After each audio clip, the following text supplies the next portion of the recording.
A consolation that can't be summarized. Haftarat Re'eh. Finally, a consolation haftarah that I could stand behind. It's not like Haftarat Nachamu, where we struggled to find Israel's share in the consolation, nor like Vatomer Tzion, where half of it disguised itself as a prophecy of rebuke. Aniyah Saora presents a haftarah of consolation in all its glory and splendor. The main question left is, what am I going to be annoyed about this week? Before finding something in the haftarah that bothers me, we should take the time to get to know it. You, afflicted and storm-tossed one, Aniyah Saora, are not comforted by the previous haftarot. Hashem paves your way home with precious stones. Your children are taught by Hashem, and their peace is abundant. Stay far from oppression and do justice. Hashem determines the way of the world, so those who try to harm you will fail. Hashem will provide for all your needs, and when you heed His voice, He will establish a covenant with your king, and nations you've never heard of will do your bidding. Did you like my summary of the haftarah? I didn't, but that's because when I wrote it in Hebrew, first it starts in the second person feminine singular, shifts to plural, and ends in singular male, just like the haftarah itself. But that's a symptom, not the root of the problem. The real issue is that summarizing a text assumes the summarizer understands what's written in it. I love that assumption. It's convenient and it lets me talk about things bigger and grander than myself. It might even have been partially accurate if we were studying a passage from the former prophets right now, like something in Shmuel or Shoftim. But it doesn't account for the fact that this haftarah comes from the book of Ishaya, and there are 1 or 2 or 3 or 4 or 80 things I'm not sure I fully grasp, long before we even start talking about its essence.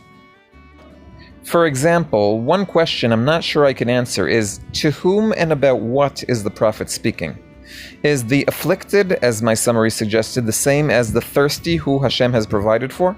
Or, as Ibn Ezra explains, the afflicted, Yerushalayim, and standing in the storm, while the thirsty, a blend of singular and plural, are representatives of nations seeking Torah? It's also possible it's a combination. Or perhaps, as Rashi suggests, the afflicted and the thirsty are 2 different metaphors for Israel, but the bread they seek is the Torah, not something the nations are after, or whatever. I'm confused. From this point, I can zoom in or zoom out. Zoom out, compare this haftarah to other haftarot of consolation, and try to understand what kind of prophecy it is based on its context. Or zoom in, look for specific words, commentators, or structures to help choose one interpretation over other and try to reach a conclusion. Just for demonstration, I'll choose to zoom in, but I warn you in advance, I'm not really sure that we'll reach any kind of conclusion. As we saw in the summary, the haftarah is divided into 2 parts. The afflicted Aniyah section, written in the second person feminine singular, at, and the thirsty section, written in both second person singular and plural male, we're talking about ata or atem. Each part has its own characteristics. The afflicted is passive. Behold, I have set your stones. All your children shall be taught by Hashem. No weapon formed against you shall prosper. Hashem acts on her behalf. In contrast, the thirsty is called to act. Ho, everyone who thirsts, come to the waters. Listen diligently to me. The guiding words also suggest a division between the 2 sections. In the afflicted part, stones, avanaich, and sojourners, gor yagur, recur. In the thirsty part, it's kesef, knu lelo kesef, silver or money, and hearing, shim'u shamoa, listen diligently to me. 2 groups of words with no overlap between them. Each section has its own. On the surface, 2 separate prophecies. But here's the surprise.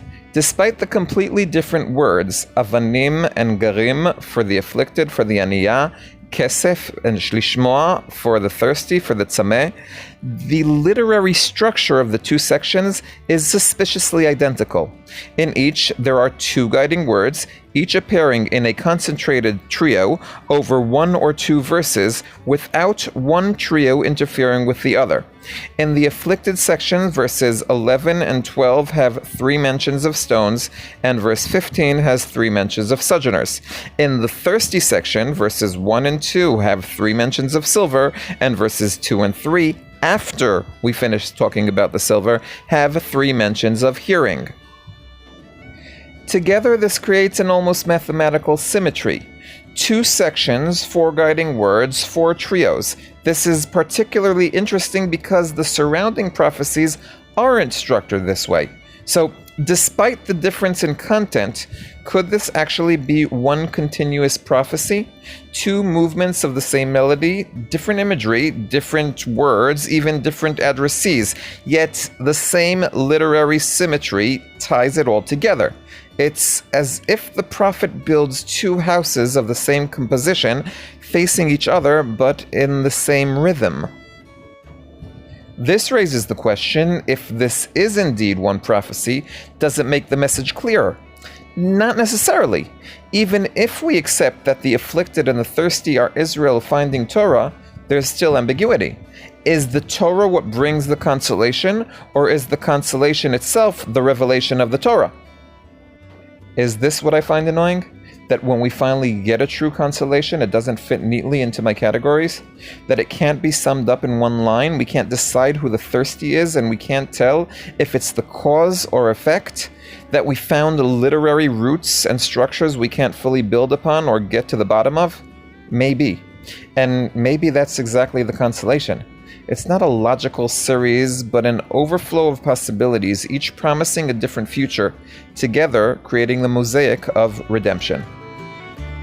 In loving memory of my heroic student Amichai Shimon ben Ishai and Bat Yarubin Hashem Yikom Damo, Dovi Holtz, one who loves Tanakh.